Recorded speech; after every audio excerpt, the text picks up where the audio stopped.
घनश्याम दास जी, ये साड़ियाँ आप एक तरफ रख दीजिए। ठीक है सर। और नाना भाई जी, आप इन ज्वेलरीज का बिल ऑफिस भिजवा दीजिए। विजय, दूध तो पी ले बेटा, सुबह से कुछ खाया पिया नहीं है। रुको ना मौसी, खाने पीने के लिए सारी जिंदगी पड़ी है।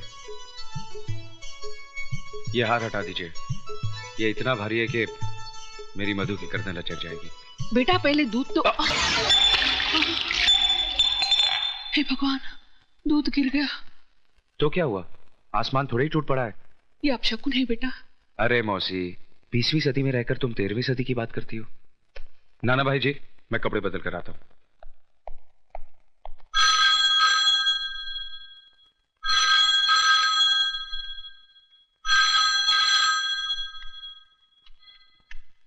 हेलो, मैं जज अमरनाथ बोल रहा हूँ। बोलिए जज साहब, मैं विजय की मौसी बोल रही हूँ। शगुन का सामान तो वापस मिल गया होगा। वापस? मैं समझी नहीं। मैंने ये रिश्ता तोड़ दिया है। लेकिन क्यों? मैं मानता हूँ कि बेटी पराई अमानत होती है, लेकिन इतनी भी पराई नहीं कि उसे किसी भी खूंटे से बांध दिया जाए। ये आप क्या कह रहे हैं? मेरी कुछ समझ में नहीं आ रहा है। मैं एक नाजायज औलाद को जायज दामाद नहीं बनाना चाहता। जिसके न धर्म का पता है न जात का, उसे मैं अपनी बेटी का सुहाग नहीं बनाना चाहता।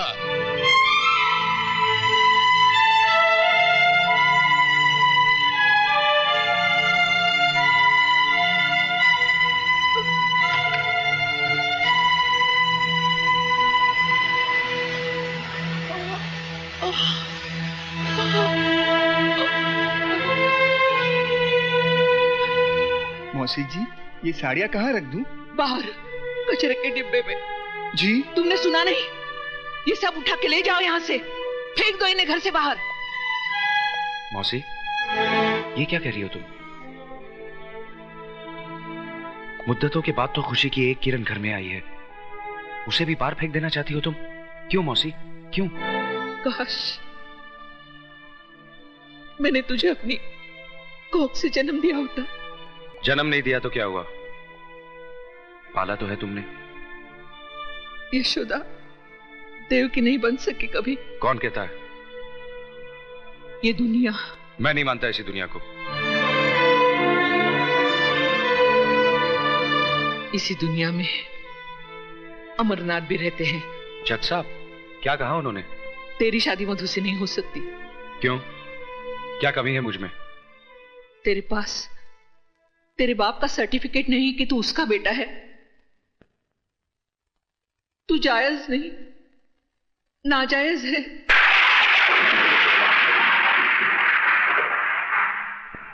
तू हरामी है।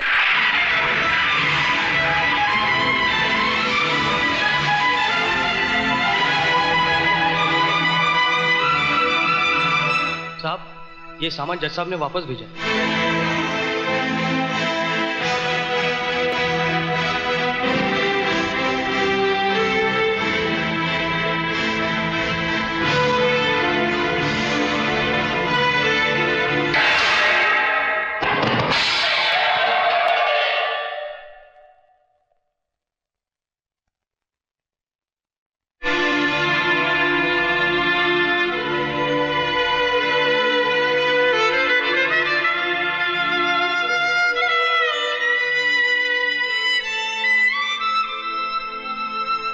क्या सोच रहा है? सोच रहा हूं, इस दूध की तरह मेरी मां की छाती से दूध का एक कतरा जमीन पे ना गिरकर मेरे मुंह में गिर गया होता तो आज मुझे कोई हरामी ना कहता, नाजायज ना कहता। वाकई दूध का गिरना अपशकुन होता है, बहुत बड़ा अपशकुन। बहन जी, आपने मेरी बेटी का रिश्ता मंजूर करके मेरी इज्जत रख ली। आपका यह एहसान मैं जिंदगी भर नहीं भूलूंगा। नमस्ते।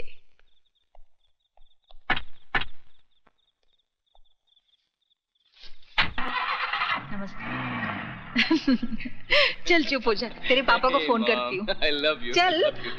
लो ये आ गए। मैं आप ही को फोन करने जा रही थी। क्यों, कोई खुशखबरी है क्या? सुनोगे तो खुशी से नाचने लगोगे। अरे वाह, तो लो हम पहले से ही नाच लेते हैं। सुनो ना, जज साहब आए थे, अपनी बेटी का रिश्ता हमारे राजा के साथ तय कर गए।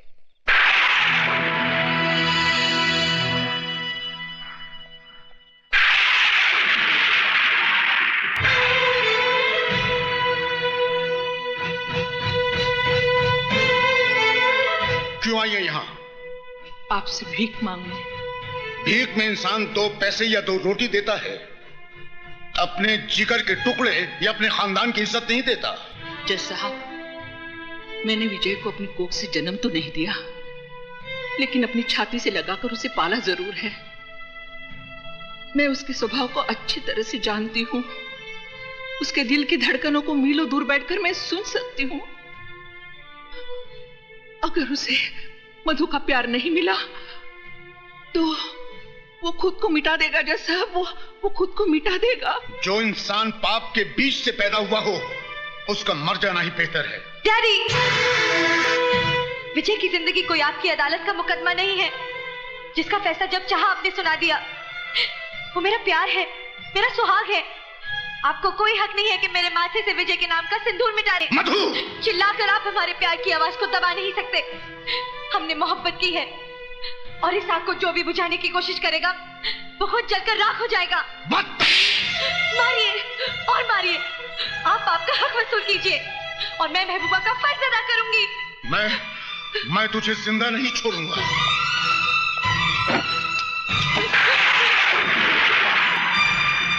रुक क्यों गए जज साहब?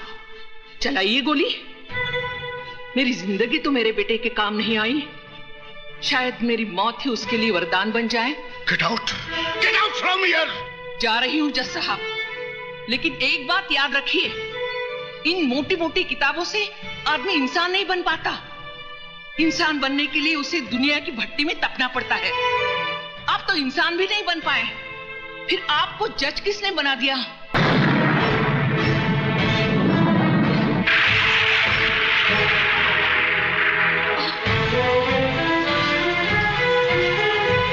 क्या हो मौसी? कुछ नहीं, घर ले चल मुझे। मौसी! मौसी तो घर में नहीं है, वो तो जज साहब के यहाँ गई हैं। जज साहब क्या? जी हाँ। साहब मौसी। क्या हुआ मौसी को? मौसी बाहर गाड़ी में साहब। बाहर गाड़ी में? जी।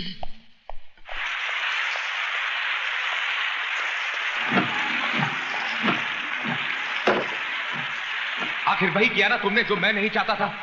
टेक दिया ना उस मगरूर जज के कदमों पे अपना माथा, जिसने हमारी पगड़ी को ठोकर मारकर उछाला था। क्या मिला तुम्हें ये सब करके? बस एक तुम ही थी इस दुनिया में जिसने मुझे अपनाया, छाती से लगाकर पाला, सर उठाकर जीना सिखाया। और आज तुम भी इस बेरहम दुनिया की तरह मुझे एहसास दिलाना चाहती हो कि मैं एक गटर का कीड़ा हूं, मेरा कोई वजूद नहीं। तुम चाहे मेरी जान ले लो, लेकिन मौत से बदतर जिंदगी मत दो। मेरी जिंदगी तो पहले ही बोझ बन चुकी है, तुम मेरे प्यार को भी बोझ बना देना चाहती हो। क्या समझती हो कि मैं मधु के बगैर जी नहीं सकता? अरे जब मैं उस मां के बगैर जी सकता हूं जिसने मुझे अपने पेट से निकालकर कटर में फेंक दिया, तो मधु क्या चीज है? जवाब दो मौसी, मैं तुमसे कुछ पूछ रहा हूं। जवाब दो मौसी। मौसी, देख और रो मेरे मुकद्दर पर। मेरी किस्मत लिखते वक्त तेरे हाथ नहीं कांपे। सब कुछ तो छीन लिया था तूने मेरा, इस आखिरी सहारे को भी छीन लिया। तू भगवान नहीं, एक मामूली इंसान बनकर रह गया है, मामूली इंसान।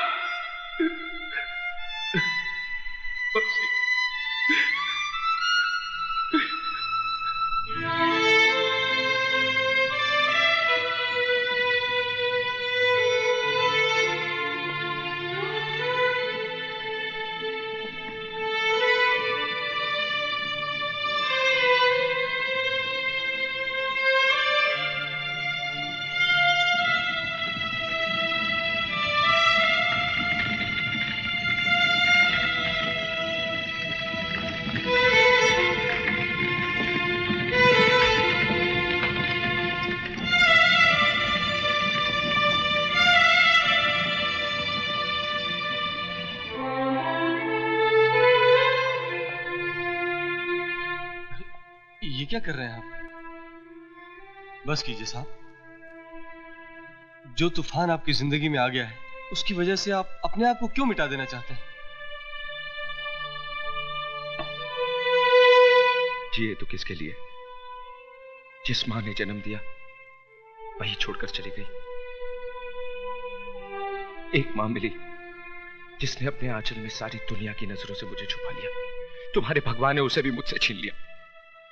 कोई नहीं बचा जिससे मैं प्यार कर सकूं या कोई मुझसे प्यार कर सके। क्यों? मधु जी आपसे प्यार नहीं करती क्या? उसका नाम मेरे नाम के साथ मत जोड़िए, वरना जज साहब के काले कोट पर सफेद धब्बा लग जाएगा। लोग समझेंगे कि एक हरामी के साथ रिश्ता जोड़कर जज साहब को कोड़ हो गया। जिस तरह हम भूल गए, आप भी भूल जाइए कि इस दुनिया में हमारा कोई है। तो फिर तोड़ दो इन चूड़ियों को अपने हाथों से, जिन्हें प्यार की कसमों के साथ तुमने मुझे पहनाई थी। मेरे गले में तो तुम मंगलसूत्र नहीं डाल सके। फांसी का फंदा तो डाल दो, ताकि किसी और की बाहों में जाने से पहले मैं अपने आप को खत्म तो कर दूं। विजय, मैं तुम्हारे बगैर नहीं जी सकती, नहीं जी सकती। कोई किसी के लिए नहीं मरता मेम साहब, सभी जी लेते हैं। मेरी माँ भी मेरे बगैर कहीं जी रही है ना। एक औरत की गलती की सजा तुम दुनिया की तमाम औरतों को देना चाहते हो। विजय, मैं तुमसे तुम्हारी खुशियां नहीं, तुम्हारे गम मांगने आई हूं। मुझे वापस मत भेजना। मैं वो घर छोड़ के आई हूं जिस घर ने तुम्हें वो गम दिए हैं। विजय, मैं जीऊंगी भी तो तुम्हारे साथ और मरूंगी भी तो तुम्हारे साथ। हाँ विजय।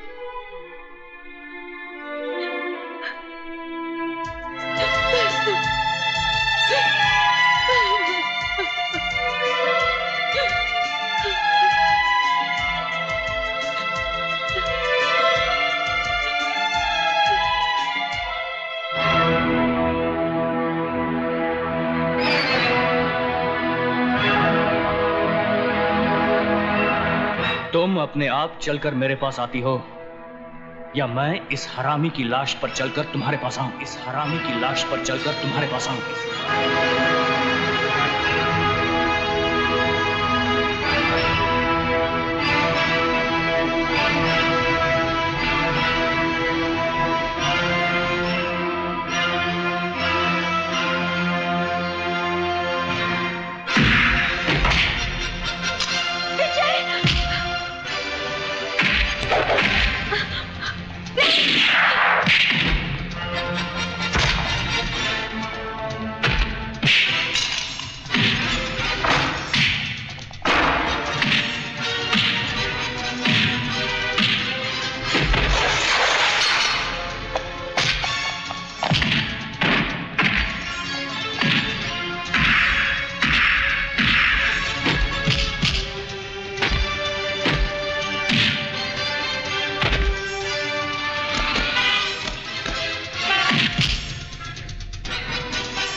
क्या हुआ राजा बाबू को? यह होश में आए तो इसे कह देना कि मैंने इसकी जिंदगी को मौत का लिबास इसलिए नहीं पहनाया क्योंकि इस घर में रहने वाले के बहुत से एहसान है मुझ पर। दोबारा अगर इसने मेरे बीते हुए कल में झांकने की कोशिश की तो इसे आने वाला कल देखना नसीब नहीं होगा। राजा, मेरा बेटा राजा, राजा क्या हो गया इसे? ये कुछ बोल क्यों नहीं रहा है? राजा, होश में आओ राजा, डॉक्टर को बुलाओ। राजा बोल बेटा बोल। देखिए विजय कुमार की हिम्मत, अब तो आपके खून से भी होली खेलने लगा है। नहीं, ऐसा नहीं हो सकता।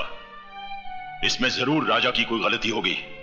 विजय कुमार को मैं अच्छी तरह से जानता हूं। आप विजय को कितना जानते हैं आज मैं ये जानकर रहूंगी। मेरे बेटे के खून से बदबू आती है और उस कमीने के पसीने से महक आती है। आज इस बात का फैसला होकर रहेगा। एक बाप अपने बेटे के खून को बहता हुआ देख सकता है, मगर मां नहीं। मैं डॉक्टर को फोन करता हूं।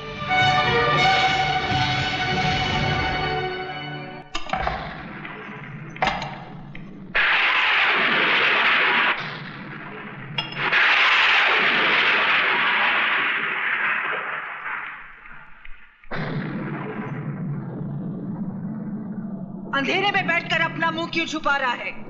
अगर तूने अपनी मां का दूध पिया है तो आकर इस मां से मुकाबला कर जिसका खून तूने पानी की तरह बहाया है। जा कहां रहा है? जवाब क्यों नहीं देता? क्यों मेरे बेटे के पीछे पड़ा है? इसीलिए ना उसने कहा था तू इस दुनिया में जरूर आया है, मगर बगैर किसी की मर्जी के। अरे तुझे तो तेरी मां भी पैदा करके खुश नहीं हुई। कोई मां अपने कलेजे के टुकड़े को अपने से अलग नहीं करती। तू उसके लिए बोझ था, इस धरती के लिए बोझ है।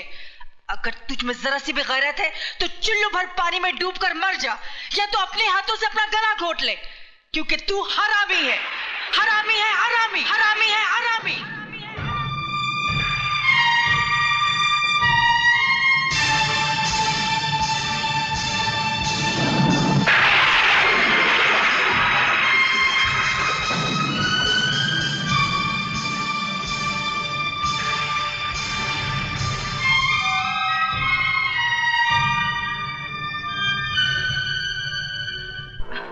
देखो देखो, तुमने मुझसे प्रॉमिस किया है तुम बाइक आस्ते चलाओगे।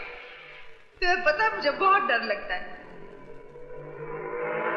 ओहो, बैठ जाओ। देव प्लीज, मुझे बहुत डर लग रहा है। प्लीज आस्ते चलाओ, मैं तुम्हारे हाथ जोड़ती हूँ। बात कभी नहीं सुनते हो। और तुम मेरी बिल्कुल बात नहीं सुनती हो। देखो रोको, संभाल के चला।